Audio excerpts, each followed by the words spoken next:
Okay. All right, so we'll get going here with our April History Hangout. I am Jessica. I am the director of the Historical Society. Joining us today for staff, we've got Bob Sandine. While not technically staff, he is the resident historian guru who has all of the knowledge. So he's going to be leading the discussion, and Ruth Einstein is our research coordinator at NCHS. She is manning the controls. So if you've got questions, either one of them are the experts. Just a couple of things here to kind of deal with the background noise. Mute yourself if you're not talking. We appreciate that. Otherwise, you're free to jump in if you've got a question or something. Again, we were talking before, we're here to learn from you too. If you've got experiences or things you want to share, let us know, jump in, throw a file in the chat, things like that. If you have something you want to share, let Ruth know. You can do that in the chat too. Everyone is encouraged to participate at whatever level they feel comfortable. So if you're just here to listen, that's cool. If you feel like chatting, that's great too. Obviously, we are recording, so this will be available for playback later. I usually drop it first into the comments or the discussion section of the Facebook event. You can access past programs through our channels on Facebook. So a link will be there. We're having problems getting videos on the website right now. So if you want a link to something, it will be on Vimeo. That's where we store all of our videos. We can send you a link for that.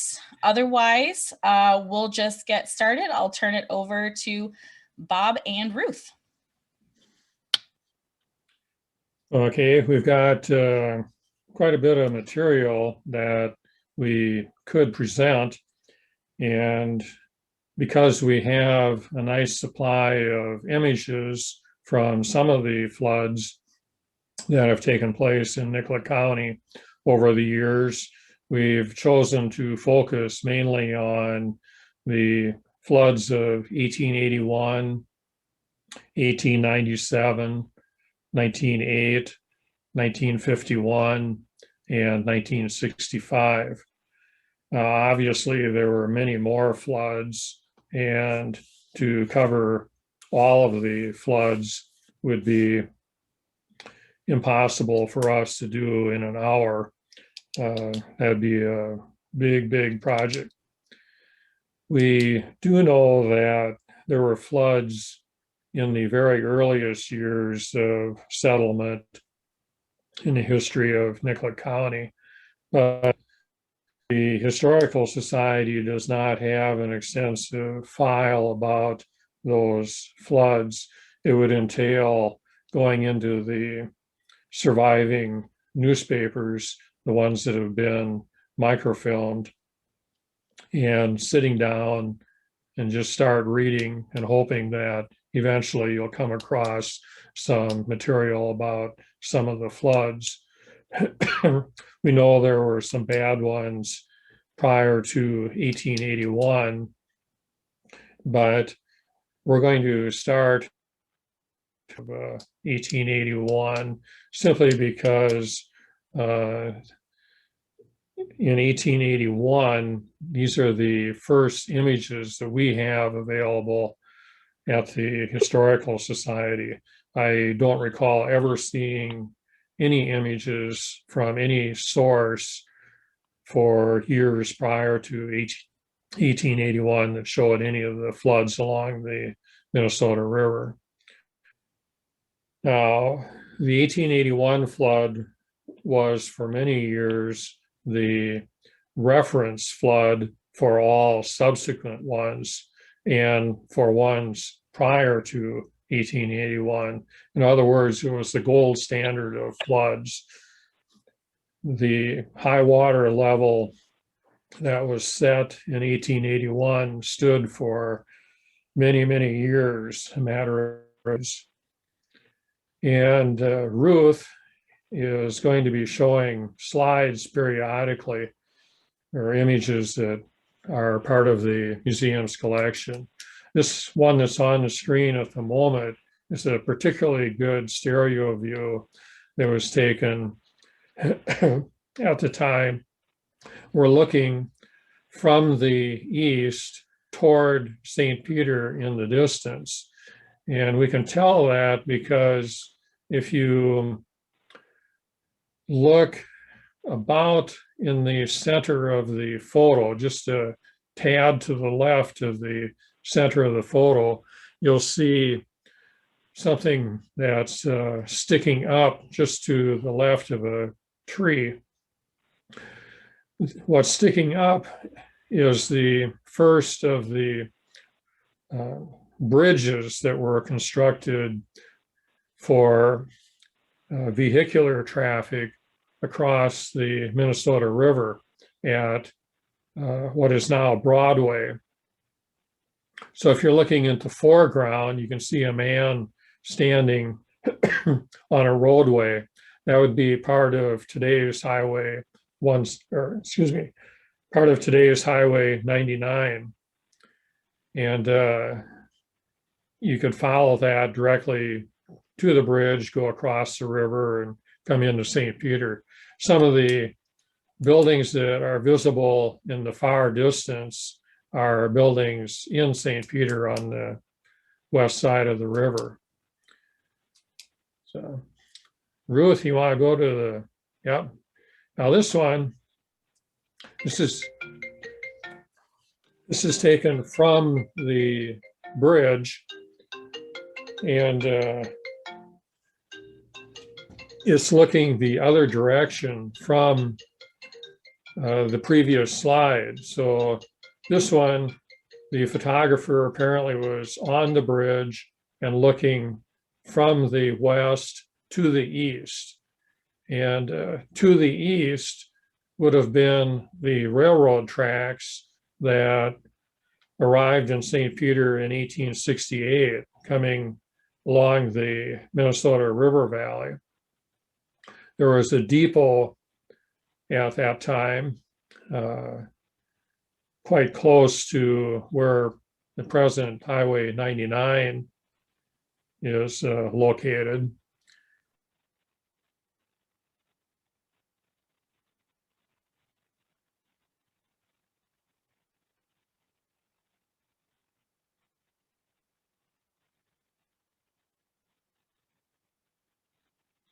Lost Bob.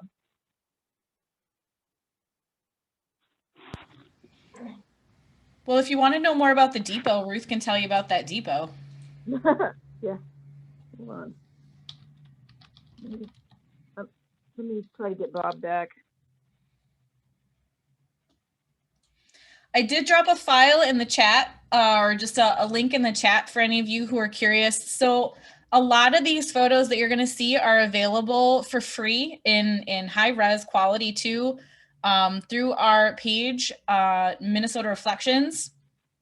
It's part of the Minnesota Digital Library Project. We've got about 1,500 photos available for free for folks to check out on a wide range of topics and timeframes. And then you can also search parts of our collection through our museum software on our Search the Collection page on the website. So if you get a chance, you can pop over there and see all kinds of neat stuff. And it'll cover a lot of the same flood topics that we have here, but some of our collection has, like the museum's personal collection. I mean, we were darn near underwater in that 2010 flood that we had when 169 and everything else went underwater about 11 years ago, just last month. So there's all kinds of different places to find stuff like this.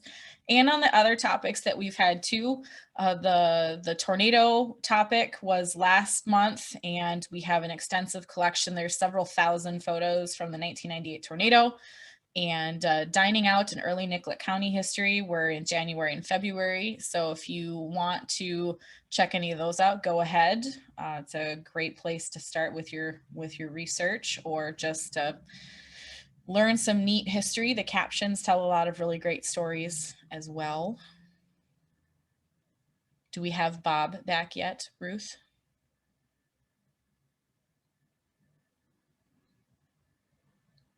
Gosh, did we lose Ruth too? I don't have hosting powers anymore.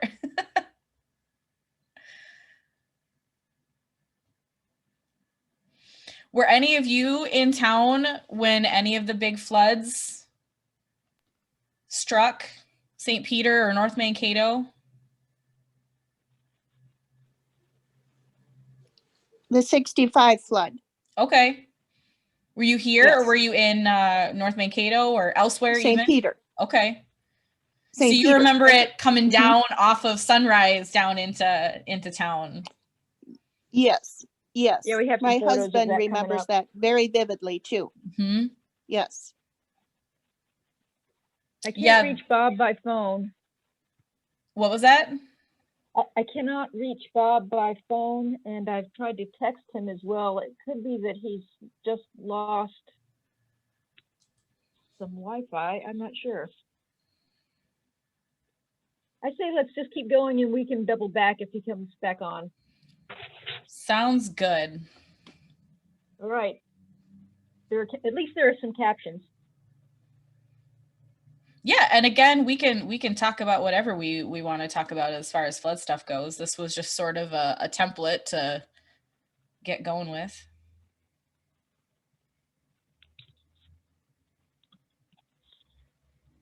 Right. I'll just go ahead and roll through some of these slides, and unfortunately, I don't really know much of the history behind them, but they're kind of self-explanatory. There are people on a bridge. A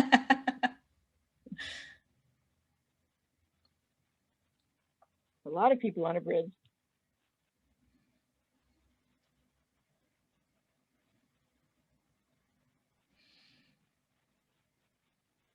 So there's that depot in the back. Right So across the road for from reference, which way we're looking from the Charles Clark home and then the high water, and if the depot is there, do you know which direction we're looking, Ruth? Yes, we are looking east. So here, can you see my cursor? Yep. Okay, so these are the grain elevators here. This is the depot, the train depot. Right there. So the tracks that are still visible are here, and then the dog park is just over here. My reference is the dog park. Well, you do have a dog, so that makes sense. Okay. And that's the 1897 flood. So the two we saw before that were. Here's Bob. Here's Bob. Here's Bob. Just in the nick of time, he's on his iPad now. He must have had other problems. Sure. As we look at all these folks pondering why exactly we all live in the valley, it tends to flood constantly. So we had a couple of questions or at least a question. So Cindy asked if there were any bridges washed out during that 1881 flood. I honestly don't know, but that was a really bad flood. So when we get Bob back, he might know the infrastructure damage on that one. It was written about a lot. I know we don't have a lot of photos. Let's see. Peggy was in the cities in 65. Oh, yep. St. Peter and Mankato floodwaters. Yeah, it was just a bad place to be where you've got a couple of rivers meeting. It seemed that low-lying Mankato and North Mankato and St. Peter, along with we'll throw in the Henderson area, of course. Floodwaters always hit our friends in Henderson pretty hard. So again, we live in the flooded valley. Okay, Bob's gonna come back in a sec. Okay. In the meantime, I'll go ahead and show you another picture just so you'll have some variety. It wouldn't be a Nicollet County Historical Society program if we didn't have technical difficulties. Right. Look at that water. Oh my God.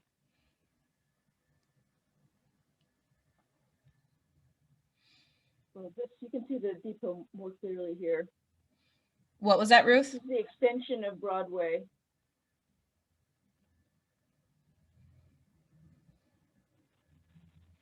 So from my then and now photographs that I put online, so we were trying to locate exactly this depot in 1909. So you can see now that there are northwest tracks here.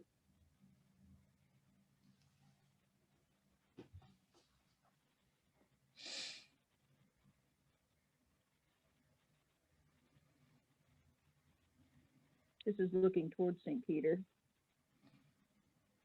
So we're looking, yeah, we're looking into town at this one. You can see the structures in town.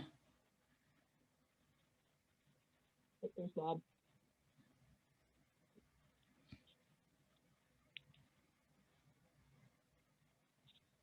We've got video of Bob. He's connecting to audio. He is muted.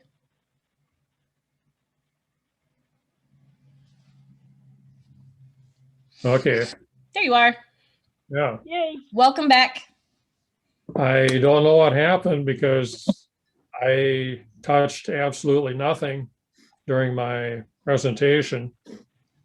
So it'd be wildly improbable that it would be on my end. Who knows? Technology these days. Yeah, We are all I was doing was sitting here talking. So well, we made it to 1908. We're in June of 1908 now. did you cover We can go back if you want. 1897? There was one photo of 1897 there. Two of them, sorry. Yeah, okay. Yep. So if you've covered that, we'll go on to 1908. Did we, real quick, we had a question. Cindy had a question. Did we lose a bridge in 1881? Do you know? No, No. Okay. the bridge that was present in 1881 opened up as the first bridge built over the Minnesota River at St. Peter. And it opened about 1870 or 71, one of those years, which was kind of interesting because the railroad had arrived in 1868, which meant that anybody arriving by train had to take the ferry once they reached the river and cross over from the east bank to the west bank to get into St. Peter. So for 2 or 3 years until the bridge was constructed, train travelers had to rely on the ferry to get into St. Peter. But none of the bridges at St. Peter were ever washed away. The first bridge was followed by a bridge constructed in 1887, and that one lasted until about 1929 when part of the deck collapsed.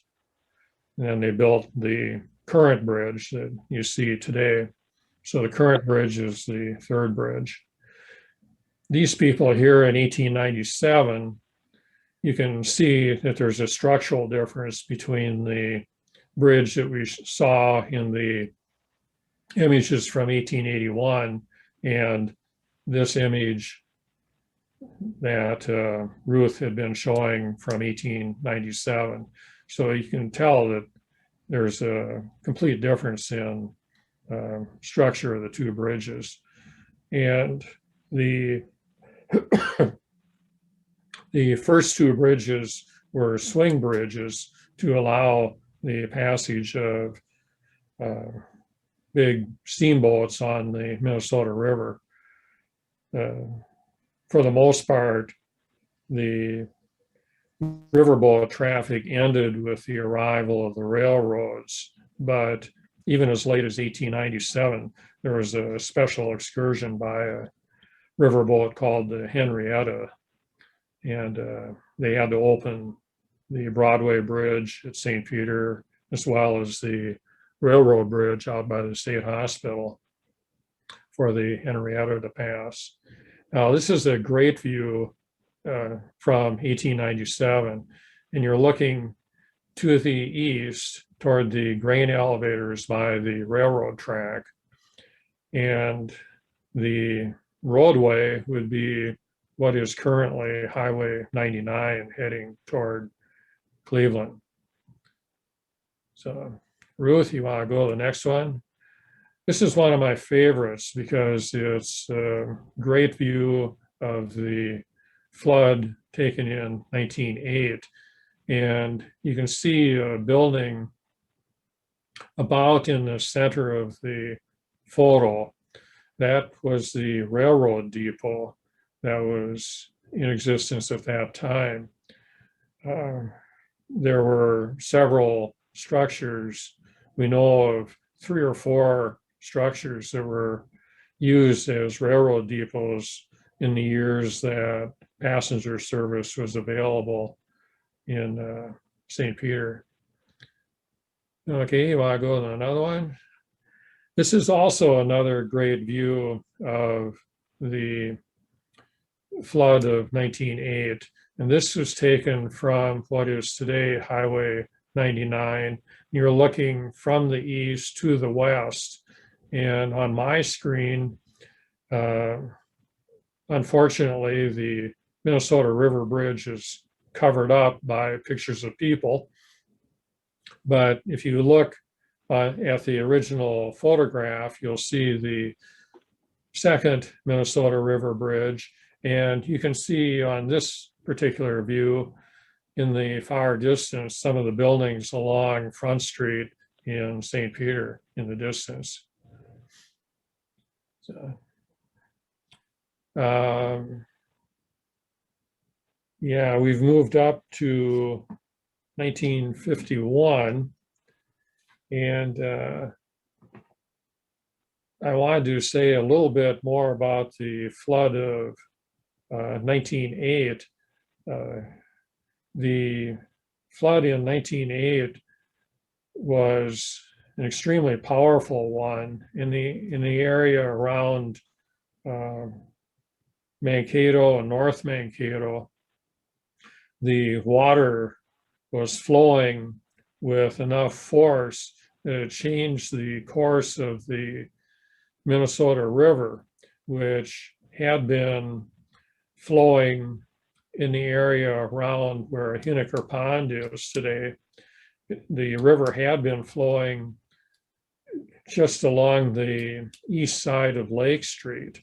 So the river was essentially at the base of the bluffs at that time, but the river created a new channel and cut off that flow as far west as the base of the bluffs on the east side of Lake Street. And the channel created in 1908 more closely resembles the channel that you see today. So that's one of the consequences of massive floods like you see in 1881, 1908, and other years. You get the course of the river sometimes changed in a minor degree, but other times changed in a major way, similar to what happened in 1908. And we know too from looking at old maps that at St. Peter, the course of the river changed significantly in the area around Broadway. The oldest maps we see apparently do not show the existence of what we call the mill pond at the end of Nassau Street here in St. Peter. And the river made a significant course change and shifted farther to the south before it moved up to the present crossing site at the Broadway Bridge. So Ruth, you had one from 1951 there, if you want to go on to that. This is a great aerial view taken that shows Belgrade Avenue. And if you know North Mankato at all, you can see that if you look at the letter L in the word April and just follow the street that the letter L is sitting on, that's Belgrade Avenue. And if you go up a couple blocks, you'll see the fire station or municipal building at that time. And then that'll be on the right side in this image. It'd be the south side of Belgrade Avenue. And directly across Belgrade Avenue from the fire station municipal building was the old school building, which is now an apartment building. So that'll give you some orientation as to where you are in this shot. You can see that the river extended an immense distance away from its normal course and nearly to the base of the bluffs. So it was a particularly bad flood. It's probably the worst one in the history of North Mankato. So Ruth, you want to go to another one? Yeah, this is a great shot. Those of us that are old enough to remember Marigold Dairy will recognize where the photographer had to be standing on Belgrade Avenue to take this particular shot. Again, part of the image is covered up, unfortunately, but it shows the grain elevators across the river. So that helps get your orientation. I can tell you that Marigold Dairy was about where the core business district of North Mankato is, except that it was on the north side of Belgrade and just a little tad to the east of the surviving buildings in the current business district. Yeah, this is the old fire station, municipal building on Belgrade that we saw earlier in the aerial view.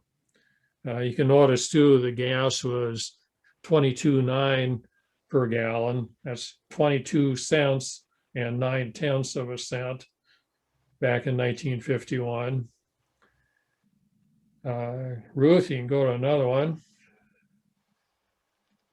These buildings, you can recognize a couple of them here, just beyond the sign for the urban bowling alley and cafe. You'll see a building that has the Coca-Cola sign on it. Well, that's currently the Nakado restaurant or bar and restaurant, one of my favorite places. And just beyond in the distance from the Nakado is the old People's State Bank building, which is currently Spinner's Bar in North Mankato. So you can get an idea where the photographer was standing when he took this picture.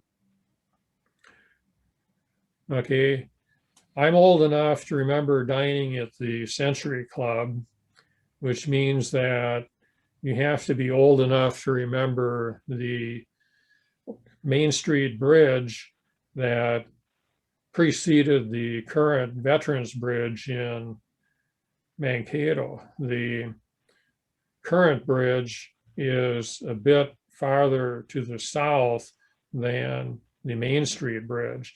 And the Main Street Bridge, as you might guess, got its name simply because if you came down Main Street Hill in Mankato and proceeded toward the river, it would take you directly onto the bridge and into North Mankato.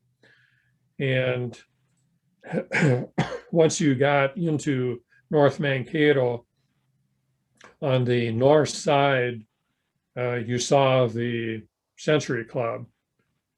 And you can see from that previous slide that the Century Club got pretty isolated.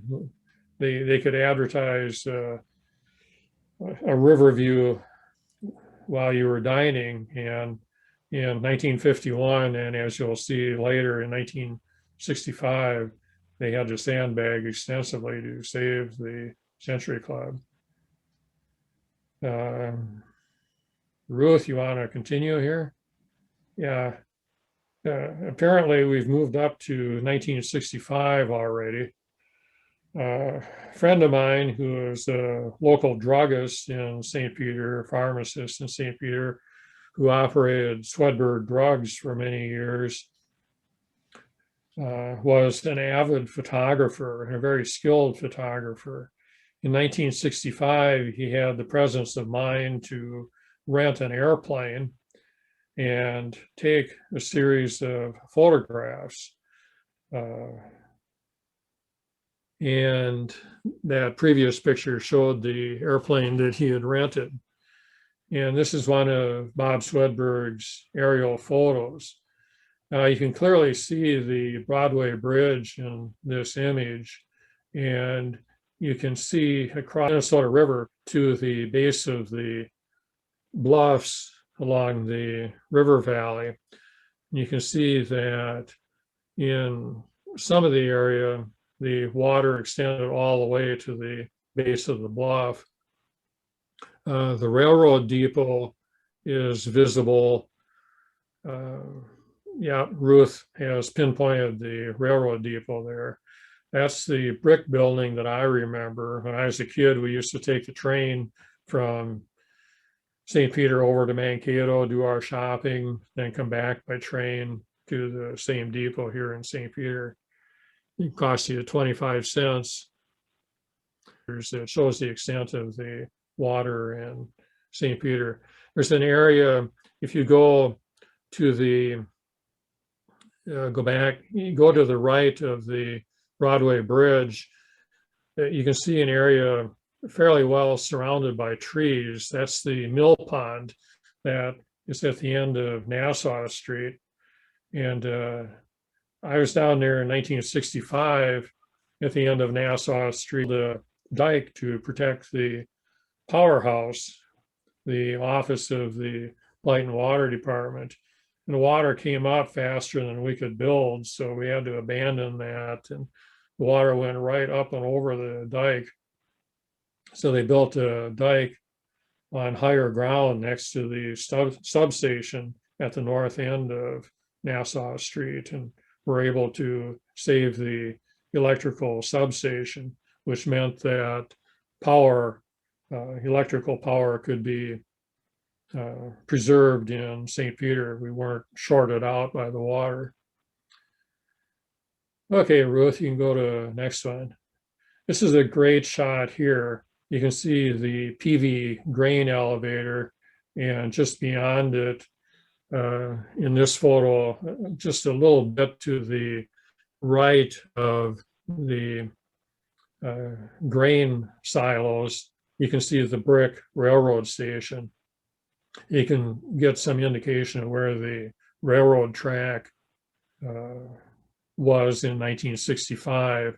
The track is in the same spot today, but what you'll notice today, if you drive out on Highway 99, all of these buildings, all of these structures that you see have been cleared out. They flooded too many times. And it was just decided that it made no sense to have these structures there. So one by one, they were all removed.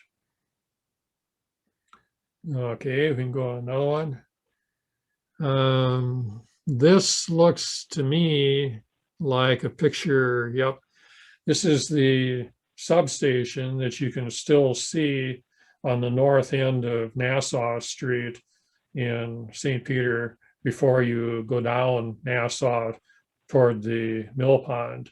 You can see they did a considerable amount of sandbagging to protect that valuable substation. And, oh, I know this shot here, this house in the upper left and the house to the right of it were on my paper route when I was a kid. The one in the upper left belonged to the Earl Fitch family, and the other one belonged to the Earl Mayo family. This is on North 8th